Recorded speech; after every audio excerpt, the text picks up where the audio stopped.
ಆಂಧ್ರ ಬೆಂಗಳೂರು ಭಾಗಗಳಲ್ಲಿ ಕೋವಿಡ್ ಪ್ರಕರಣ ಹೆಚ್ಚಳ. ಕೊಡಗಿನಲ್ಲಿ ಸನ್ನದ್ಧಗೊಂಡ ಆರೋಗ್ಯ ಇಲಾಖೆ. ಕೋವಿಡ್ ರೋಗಿಗಳಿಗೆ 40 ಹಾಸಿಗೆ ಮೀಸಲು.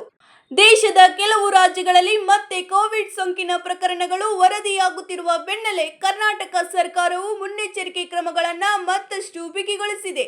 ಆಂಧ್ರ ಪ್ರದೇಶ ಹಾಗೂ ಬೆಂಗಳೂರು ಭಾಗಗಳಲ್ಲಿ ಕೋವಿಡ್ ಸಂಬಂಧಿತ ಪ್ರಕರಣಗಳು ವರದಿಯಾದ ಹಿನ್ನೆಲೆಯಲ್ಲಿ ರಾಜ್ಯದ ಎಲ್ಲಾ ಸರ್ಕಾರಿ ಆಸ್ಪತ್ರೆಗಳಿಗೆ ಅಗತ್ಯ ಸಿದ್ಧತೆಗಳನ್ನು ಮಾಡಿಕೊಳ್ಳುವಂತೆ ಆರೋಗ್ಯ ಇಲಾಖೆ ಸೂಚನೆ ನೀಡಿದೆ. ಅದರಂತೆ ಕೊಡಗು ಜಿಲ್ಲೆಯಲ್ಲಿ ಆರೋಗ್ಯ ಇಲಾಖೆ ಹೈ ಅಲರ್ಟ್ ಘೋಷಿಸಿ ಜಿಲ್ಲಾ ಆಸ್ಪತ್ರೆಯನ್ನು ಕೋವಿಡ್ ಚಿಕಿತ್ಸೆಗೆ ಸಂಪೂರ್ಣ ಸಜ್ಜುಗೊಳಿಸಿದೆ.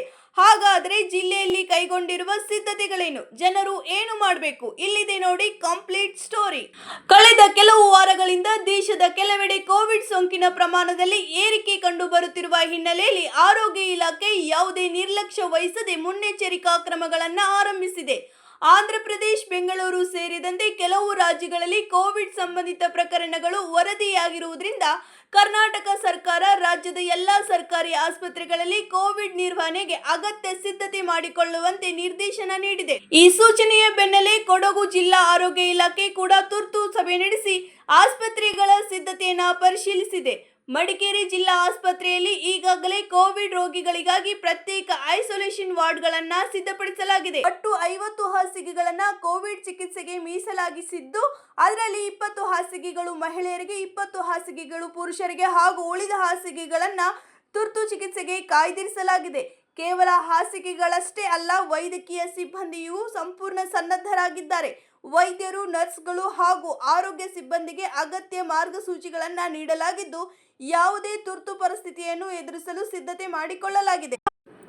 ಇನ್ನು ಆಸ್ಪತ್ರೆಯಲ್ಲಿ ಅಗತ್ಯ ಪ್ರಮಾಣದ PPE ಕಿಟ್ಗಳು, N95 ಮಾಸ್ಕ್ಗಳು, ಔಷಧಿಗಳು, ಸ್ಯಾನಿಟೈಸರ್ ಸೇರಿದಂತೆ ಕೋವಿಡ್ ಚಿಕಿತ್ಸೆಗೆ ಬೇಕಾಗುವ ಎಲ್ಲ ವೈದ್ಯಕೀಯ ಸಾಮಗ್ರಿಗಳನ್ನು ಈಗಾಗಲೇ ಸಂಗ್ರಹಿಸಿ ಇಡಲಾಗಿದೆ.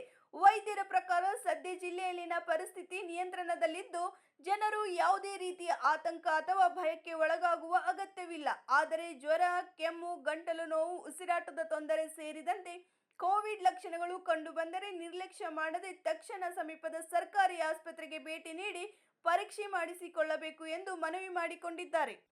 ಏನು ಈಗಾಗಲೇ ಕೆಲವು ಸಾಮಾಜಿಕ ಜಾಲತಾಣದಲ್ಲಿ ಮತ್ತು ವರದಿಯಾಗಿರೋ ಪ್ರಕಾರ ಕೆಲವೊಂದು ಜಿಲ್ಲೆಯಲ್ಲಿ ಕೋವಿಡ್ ಪಾಸಿಟಿವ್ ಬಂದಿದೆ ಅನ್ನೋ ಹಿನ್ನೆಲೆಯಲ್ಲಿ ಈಗಾಗಲೇ ನಮಗೂ ಕೂಡ ಸರ್ಕಾರದ ವತಿಯಿಂದ ನಿನ್ನೆ ನಮ್ಮ VC ತಗೊಂಡಿದ್ದಂಥ ಸಂದರ್ಭದಲ್ಲಿ ನಮಗೆ ಸರ್ಕಾರದಿಂದ ಕೆಲವೊಂದು ಇನ್ಸ್ಟ್ರಕ್ಷನ್ಸ್ ಕೂಡ ಕೊಟ್ಟಿದ್ದಾರೆ.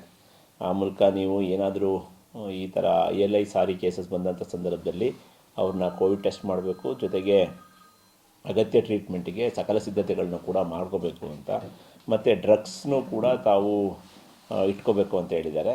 ಆ ಹಿನ್ನೆಲೆಯಲ್ಲಿ ನಾವು ಈಗಾಗಲೇ ಏನು ಕೋವಿಡ್ ಬಂದಂಥ ಸಂದರ್ಭದಲ್ಲಿ ಅಗತ್ಯವಿರುವಂಥ ಡ್ರಗ್ಸ್ ಆಗಿರ್ಬೋದು, PPE ಕಿಟ್ಟು, N95 ಮಾಸ್ಕು ಮತ್ತು ಟ್ರಿಪಲ್ ಲೇಯರ್ ಮಾಸ್ಕು ಇವೆಲ್ಲನೂ ಕೂಡ ನಮ್ಮ ಜಿಲ್ಲೆಯಲ್ಲಿ ನಾವು ಇಟ್ಕೊಂಡಿದ್ದೀವಿ. ಜೊತೆಗೆ ಡ್ರಗ್ಸು ಕೂಡ ನಮ್ಮಲ್ಲಿ ಅವೈಲಬಿಲಿಟಿ ಇರೋ ಥರ ನಾವು ಪರ್ಚೇಸ್ ಮಾಡಿ ಅಂತ ಕೂಡ ಹೇಳಿದ್ದೀವಿ. ಜೊತೆಗೆ ನಮ್ಮಲ್ಲಿ ಸ್ವಲ್ಪ ಒಸಲ್ಟಮೀರ್ ಏನು ಟ್ಯಾಬ್ಲೆಟ್ ಬೇಕಾಗಿದೆ, ಅದು ಕೂಡ ಟೆಮಿಫ್ಲೂ, ಆ ಟ್ಯಾಬ್ಲೆಟು ಕೂಡ ನಮ್ಮಲ್ಲಿ ಅವೈಲಬಿಲಿಟಿ ಇದೆ. ಈಗ ಅಗತ್ಯ ಸಿದ್ಧತೆಗಳನ್ನ ಮಾಡ್ಕೊಂಡಿದ್ದೀವಿ. ತಾಲೂಕು ಆಸ್ಪತ್ರೆ ಇರ್ಬೋದು, ಜಿಲ್ಲಾ ಆಸ್ಪತ್ರೆ ಇರ್ಬೋದು.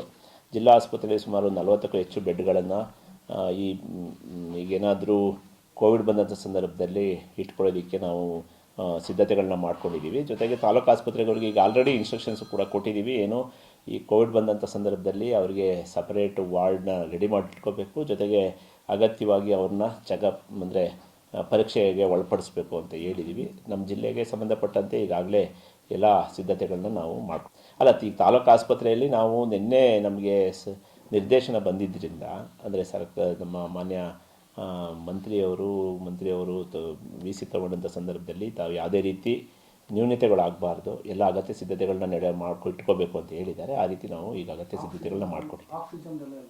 ಆಕ್ಸಿಜನ್ಗೆ ಯಾವುದೇ ರೀತಿ ಸಮಸ್ಯೆ ಇಲ್ಲ, ಎಲ್ಲ ಅವೈಲಬಿಲಿಟಿ ಇದೆ ನಮಗೆ. ಬಟ್ ಆ ಥರ ಕೇಸಸ್ ಯಾವುದು ಬರ್ತಾ ಇಲ್ಲ, ರಿಪೋರ್ಟ್ ಆಗ್ತಾ ಇಲ್ಲ. ಸೊ ಹಂಗಾಗಿ ನಮಗೇನು ಏನಾದರೂ ಒಂದು ಪಕ್ಷ ರಿಪೋರ್ಟ್ ಆದಂಥ ಸಂದರ್ಭದಲ್ಲಿ ಯಾವ್ಯಾವ ಸಿದ್ಧತೆಗಳನ್ನ ನಾವು ಹಿಂದೆ ಕೂಡ ಮಾಡ್ಕೊಂಡಿದ್ವಿ, ಅದೇ ರೀತಿ ಸಿದ್ಧತೆಗಳನ್ನ ಕೋವಿಡ್ ಬಂದಂಥ ಸಂದರ್ಭದಲ್ಲಿ ಮಾಡ್ಕೊಂಡಿದ್ವಿ. ಅದೇ ಥರ ಸಿದ್ಧತೆಗಳನ್ನ ಈಗ ನಾವು ಮಾಡ್ಕೊಂಡಿದ್ವಿ.